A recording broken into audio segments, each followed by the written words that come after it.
창세기 강의 첫 번째 시간입니다. 말씀의 제목은 태초에라는 제목으로 하나님 말씀 증거하도록 하겠습니다. 창세기 1장 1절에 있는 말씀 함께 읽습니다.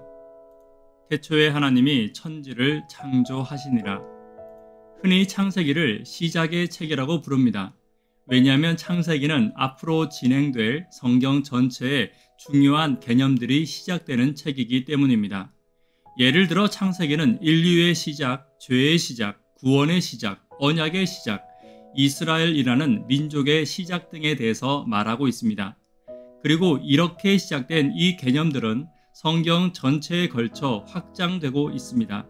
그러므로 성경을 이해하기 위해서는 가장 먼저 창세기를 이해해야 하는 것입니다. 구약 성경 전체를 둘로 나누는 기준이 무엇이 될 수 있습니까? 어느 책 몇 장을 중심으로 구약을 둘로 나눌 수 있습니까? 그 답은 바로 창세기 12장입니다. 창세기 1장부터 11장까지는 그 범위가 전 세계적입니다. 창조도 전 세계적인 사건이고 노아 홍수도 전 세계적인 사건입니다. 그리고 어떻게 인류가 온 땅으로 흩어지게 되었는지에 대한 전 지구적인 사건들을 이야기하고 있습니다. 그러나 창세기 12장부터 말라기까지는 그 범위가 갑자기 축소되어 아브라함이라는 한 인물과 그 후손에 대한 이야기를 하고 있는 것입니다. 이러한 구분은 창세기를 나누는 기준이 되기도 합니다. 인류의 원 역사를 사건 중심으로 다루고 있는 창세기 1장부터 11장과는 달리 창세기 12장부터는 아브라함, 이삭, 야곱, 요셉이라는 인물 중심으로 이야기를 진행하고 있습니다. 전 지구라는 큰 그림에서부터 한 개인이라는 미세한 부분으로 점점 그 범위를 축소해 가는 것이 바로 창세기의 구조입니다. 그리고 창세기는 우리에게 우리의 시선을 좀 더 높은 곳으로 두라고 요청하고 있습니다. 우리가 비록 땅에 발을 딛고 편협한 시선으로 현실을 바라보며 작은 것에 기뻐하고 작은 것에 슬퍼하며 살지만 시선을 온 우주적 범위로 넓혀 그 모든 것을 창조하고 주관하시는 하나님을 기억하라고 말하고 있는 것입니다. 동시에 창세기는 온 우주를 창조하신 그 하나님이 지극히 작고 연약한 나를 눈동자처럼 돌보시고 사랑하시고 구원하신다는 사실을 보여주고 있습니다. 이것이 창세기가 독자들에게 전하고자 하는 시선인 것입니다. 그럼 오늘부터 시작해서 과연 우리는 어떤 눈으로 세상을 바라보며 살아야 할지 창세기가 말하는 세계관, 창세기가 말하는 하나님에 대해 함께 공부하는 시간을 갖기를 간절히 바랍니다. 창세기는 강력한 선언으로 시작합니다. 태초에 하나님이 천지를 창조하시니라. 이것은 내가 지금부터 기록하는 이 모든 내용은 창조주 하나님에 대한 것이다 라는 선포입니다. 하나님에 대한 이 개념은 창세기부터 시작해서 끝까지 일관되게 적용되고 있습니다. 그러므로 우리는 창조 이후에 일어나는 사건들, 예를 들어 타락, 노아 홍수, 아브라함의 언약, 이 모든 내용들은 모두 창조주 하나님과 연결해서 이해할 수 있어야 합니다. 한마디로 창세기는 창조주 하나님을 선포하는 책인 것입니다. 오늘은 그 첫 번째 시간으로 창세기 1장과 2장에 나타난 창조주 하나님은 과연 어떤 분인지를 함께 살펴보도록 하겠습니다. 먼저 찬미하고 시작합니다.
첫 번째는 하나님의 창조주이심을 기억해야 합니다. 창세기 1장은 천지를 창조하신 분이 하나님이라고 말합니다. 하나님은 히브리어로 엘로힘인데 이것은 엘이라는 단어에 복수형 전미사 임을 붙여 만든 것입니다. 엘은 고대 근동에서부터 일반적으로 사용되는 신명 중에 하나입니다. 고대 문헌들을 살펴보면 엘이라는 신명은 이스라엘뿐만 아니라 고대 가나안인이나 아카드인들 사이에서 널리 사용되고 있던 이름이었습니다. 또 성경에서도 엘 또는 엘로힘이라는 단어는 이스라엘의 하나님뿐만 아니라 다른 신들을 나타내는 단어로도 사용되고 있습니다. 예를 들어 10계명 중에 제1계명이 너는 나 외에 다른 신들을 내게 두지 말라인데 이때 신들이라고 번역된 이 단어가 바로 엘로힘입니다. 그런 면에서 엘로힘이라는 신명은 이스라엘의 하나님을 가리키는 고유 명사라기보다는 신의 탁월성이나 능력을 강조하는 표현입니다. 그들에게 있어서 신은 이 땅에서부터의 초월적인 존재이며 인간에게 경외와 존경을 받아야 하는 탁월한 존재였습니다. 그런 의미에서 엘로힘은 하나님이 가진 능력과 권세를 나타내는 이름이라고 할 수 있을 것입니다. 반면에 여호와라는 이름은 다릅니다. 창세기 1장부터 2장 3절까지는 엘로힘만 나오다가 2장 4절에 가서 처음으로 여호와 또는 야훼라는 신명이 등장하고 있습니다. 이것은 오직 이스라엘의 하나님을 가리키는 고유 명사였습니다. 엘로힘은 성경 외에도 고대 근동의 여러 문헌에 등장하는 반면 야훼, 여호와는 오직 이스라엘의 하나님을 가리키는 표현입니다. 그 뜻은 보통 스스로 있는 자라는 뜻으로 알고 있지만 좀 더 구체적으로 설명하자면 최근 50년 동안의 성경 언어학자들의 연구 결과 대부분은 그 뜻이 I am there 또는 이것을 좀 더 구체적으로 I am there for you 라는 의미로 해석하고 있습니다.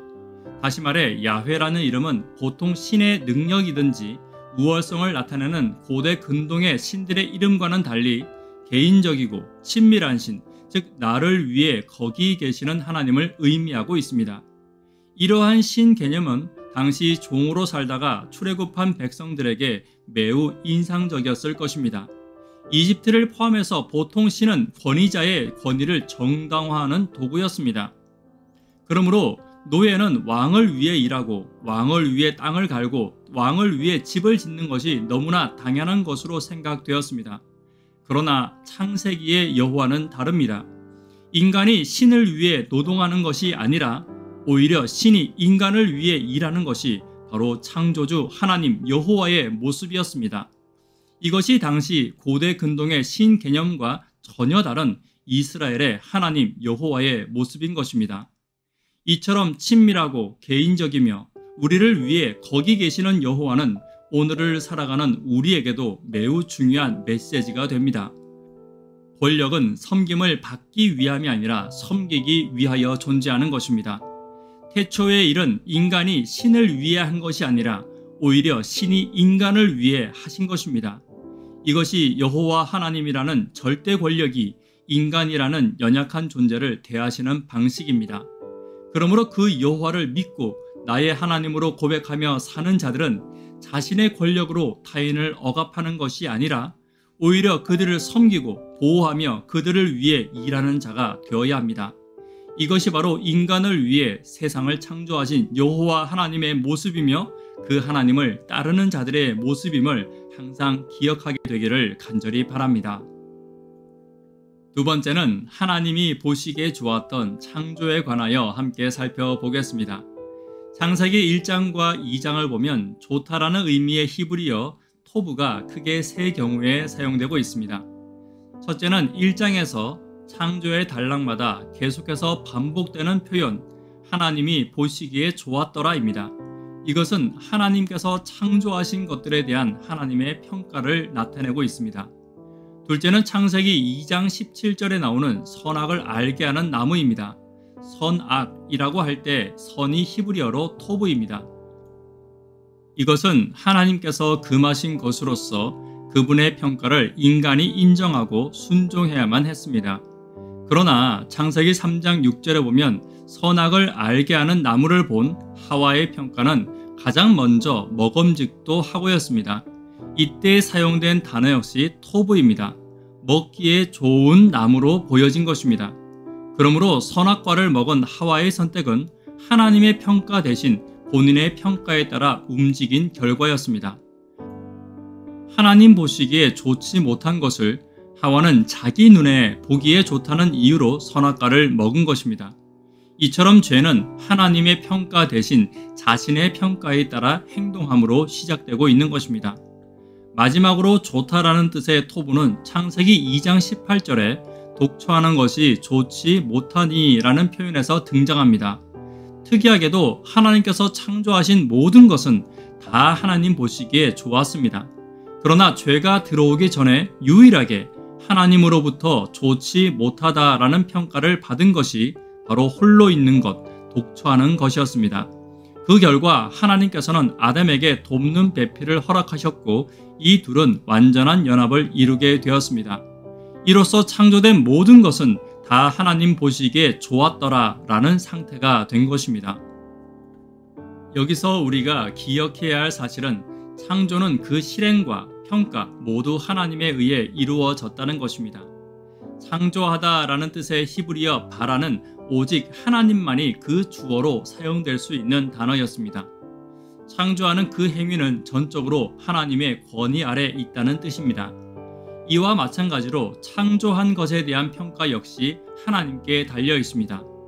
하나님의 보시기에 좋은 것을 사람의 눈에 보기에 좋은 것으로 바꿀 때 바로 거기에서 죄가 시작되고 있는 것입니다. 오늘날 세상은 우리에게 내가 평가한 방식대로 세상을 살아가라 라고 말합니다. 너의 보기에 좋은 것을 먹고 너의 눈에 좋아 보이는 것을 하고 내가 원하는 그것을 선택하라고 말합니다. 어떻게 들으면 매우 감동적이고 그럴듯한 이야기입니다. 그러나 성경은 우리에게 오히려 하나님의 평가에 귀를 기울이라고 말하고 있습니다. 창조의 매 단락마다 하나님이 보시기에 좋았더라, 하나님이 보시기에 좋았더라가 반복되는 이유는 하나님이 보시기에 좋은 삶, 하나님이 보시기에 좋은 것을 선택하는 것이야말로 창조의 아름다움을 가장 온전하게 유지할 수 있는 길이라는 말입니다. 물론 하나님이 보시기에 좋은 것이라고 해서 그것이 한 개인의 기호나 성향을 완전히 무시한 강제적인 선택은 아닙니다. 단지 이것은 인간을 창조하신 하나님이 그 인간이 가장 행복할 수 있는 길을 마련해 놓으신 것입니다. 거기에는 언제나 우리의 선택의 여지가 남아 있습니다. 왜냐하면 그것이 바로 하나님이 보시기에 좋은 창조의 원리 중에 하나이기 때문입니다. 세 번째는 안식일을 기억해야 합니다. 창세기 2장 2절입니다. 하나님이 그가 하시던 일을 일곱째 날에 마치시니 그가 하시던 모든 일을 그치시고 일곱째 날에 안식하시니라. 하나님의 창조는 창조 행위를 멈추는 것으로 끝납니다. 즉 멈춤이 창조의 완성인 것입니다. 흥미롭게도 최초의 안식은 인간의 쉼이 아닌 하나님의 쉼을 이야기하고 있습니다. 많은 사람들은 왜 하나님이 쉼이 필요한가 라는 질문을 합니다. 이것은 고대 근동의 신 개념을 통해 쉽게 이해할 수 있습니다. 고대 근동 문화에서 신은 쉼을 필요로 했습니다. 신이 쉼을 얻는 곳이 바로 신전이었습니다. 신전이 존재하는 이유는 신의 쉼을 위해서였던 것입니다. 이러한 개념에 비추어 볼 때 창세기에 나오는 에덴 역시 신이 거하는 신전, 다시 말해 성소의 형태를 띠고 있음을 알 수 있습니다. 세상을 창조하신 것은 단순히 인간만을 위해서가 아니라 그것은 동시에 하나님이 거하시는 성소였습니다. 그래서 이사야 66장 1절은 하늘은 하나님의 보좌이며 땅은 그분의 발등상이라고 기록하고 있습니다. 이처럼 지구는 하나님이 거하시는 공간, 하나님이 쉼을 얻는 공간인 것입니다. 이 땅이 하나님의 쉼을 위한 장소라면 안식일은 하나님의 쉼을 위한 시간이었습니다. 중요한 점은 하나님께서 당신의 쉼의 시간에 인간을 초청하셨다는 것입니다. 인간은 안식일을 통해 하나님의 쉼에 동참하게 되는 것입니다. 그래서 십계명은 인간이 제7일에 쉬어야 하는 근거가 바로 하나님의 쉼에 있다고 말하고 있습니다. 하나님이 하늘과 땅과 바다와 그 가운데 모든 것을 만들고 제7일에 쉬었기 때문에 우리도 안식일을 기억하고 거룩히 지켜야 하는 것입니다. 이처럼 창세기에 나타난 인간의 존재는 하나님의 쉼의 장소를 공유하고 하나님의 쉼의 시간을 공유하는 존재입니다. 그 대상이 누구든지 그게 아들이든 딸이든 남종이든 여종이든 육축이든 내 문 안에 유하는 객이든 누구나 그 쉼에 동참할 수 있게 하는 것이 바로 창조의 기념일로서의 안식일의 의미인 것입니다.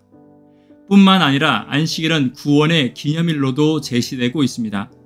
예수님께서 유독 안식일에 병자를 많이 고치신 것도 그러한 이유입니다. 이처럼 안식일은 하나님이 만들어 놓으신 시간 속에 지성소 안으로 들어가 회복되고 치유받고 재창조를 경험하는 날인 것입니다.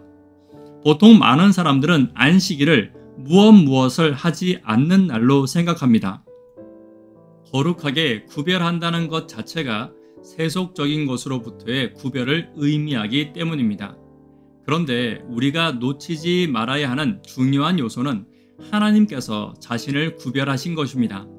거룩은 하나님을 향해 구분하는 것, 하나님을 위해 구분하는 것을 의미하고 있는 것입니다. 하나님께서 우리에게 허락하신 축복, 즉 하나님의 쉼에 동참하는 이 축복은 우리의 삶에서 하나님을 향해 구분하는 것과 하나님을 위해 구분하는 것을 통해서 안식일에 동참함으로 얻는 축복이라는 사실을 결코 잊지 않게 되기를 간절히 바랍니다. 네 번째로 인간의 창조와 사명을 살펴보아야 합니다. 창세기 1장 26절과 27절 함께 읽습니다. 하나님이 이르시되 우리의 형상을 따라 우리의 모양대로 우리가 사람을 만들고 그들로 바다의 물고기와 하늘의 새와 가축과 온 땅과 땅에 기는 모든 것을 다스리게 하자 하시고 하나님이 자기 형상 곧 하나님의 형상대로 사람을 창조하시되 남자와 여자를 창조하시고. 여기서 강조하고 있는 것은 인간이 하나님의 형상대로 모양대로 창조되었다는 것입니다. 여기에는 하나님이 인간을 무엇으로 만드셨는지에 대한 관심은 전혀 없습니다. 여기에서 핵심은 인간이 하나님의 형상을 따라 창조되었다는 것입니다. 형상과 모양이라는 두 단어는 각각 실제적인 육체의 모양과 추상적인 자질을 나타낸다고 설명하고 있습니다. 다시 말해서 하나님의 형상을 따라 라는 것은 하나님의 실제적인 모습을 따라 인간을 만드셨다는 말이고, 하나님의 모양대로라는 말은 그분의 품성이나 인격과 같은 추상적인 자질을 의미하고 있는 것입니다. 결국 하나님의 형상과 모양을 따라 창조된 인간은 영적으로, 육적으로 모두 하나님을 닮았다는 의미인 것입니다. 반면에 창세기 2장 7절은 인간 창조를 전혀 다른 시각으로 설명하고 있습니다. 창세기 2장 7절 함께 읽습니다. 여호와 하나님이 땅의 흙으로 사람을 지으시고 생기를 그 코에 불어 넣으시니 사람이 생명이 되니라. 여기서는 사람이 어떤 모양이나 누구를 닮았냐 하는 것보다는 하나님이 무엇으로 인간을 만들었느냐에 집중하고 있습니다. 하나님은 흙으로 사람을 지으셨습니다. 바벨론 신화에 보면 신이 인간을 창조할 때 클레이, 즉 점토로 만들었다고 나옵니다. 점토에 신의 피를 섞어서 만든 것이 인간이라고 그들은 말했습니다. 당시의 점토는 마법의 재료였습니다. 왜냐하면 점토로 모든 것을 다 만들 수 있었기 때문입니다.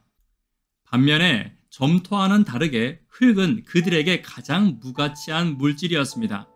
흙은 생명이 썩으면 만들어지는 가장 천한 재료였던 것입니다. 그런데 성경은 가장 신기한 재료인 점토가 아니라 땅의 흙, 즉 땅의 먼지로 인간을 만들었다고 말하고 있습니다.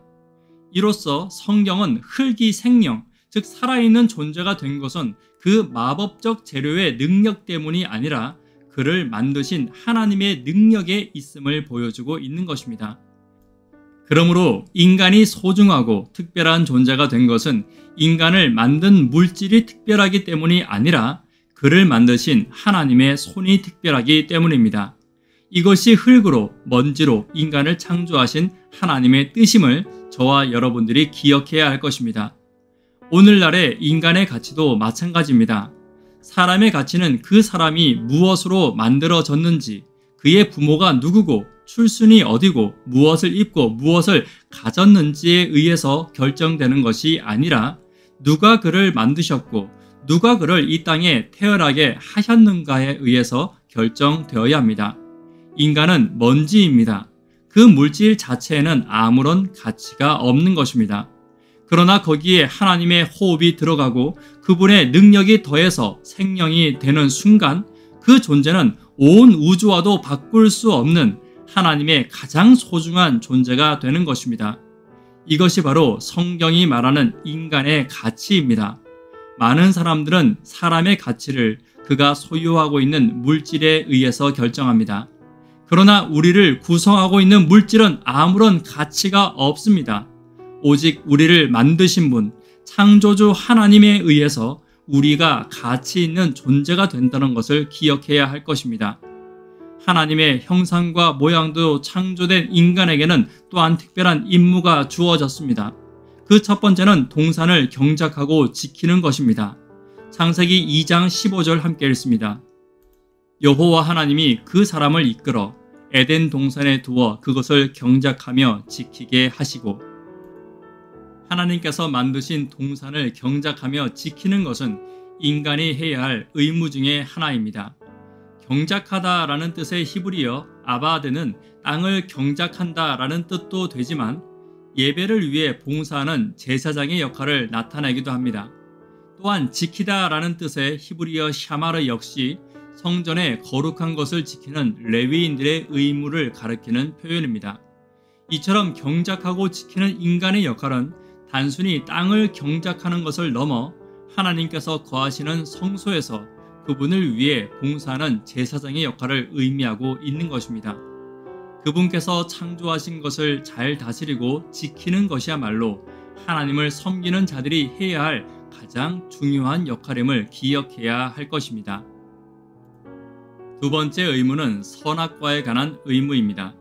창세기 2장 17절에는 선악을 알게 하는 나무의 열매는 먹지 말라, 내가 먹는 날에는 반드시 죽으리라 하시니라 라고 기록하고 있습니다.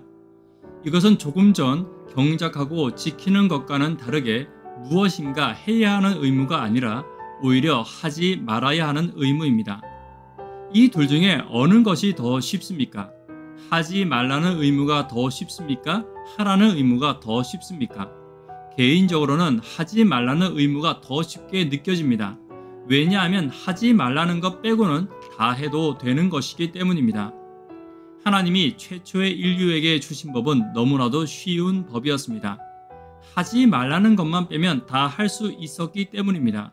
그런데 안타깝게도 아담과 하와는 바로 그 하지 말라는 한 가지 의무를 지키지 못했고 결국 죄가 이 땅에 들어오게 된 것입니다.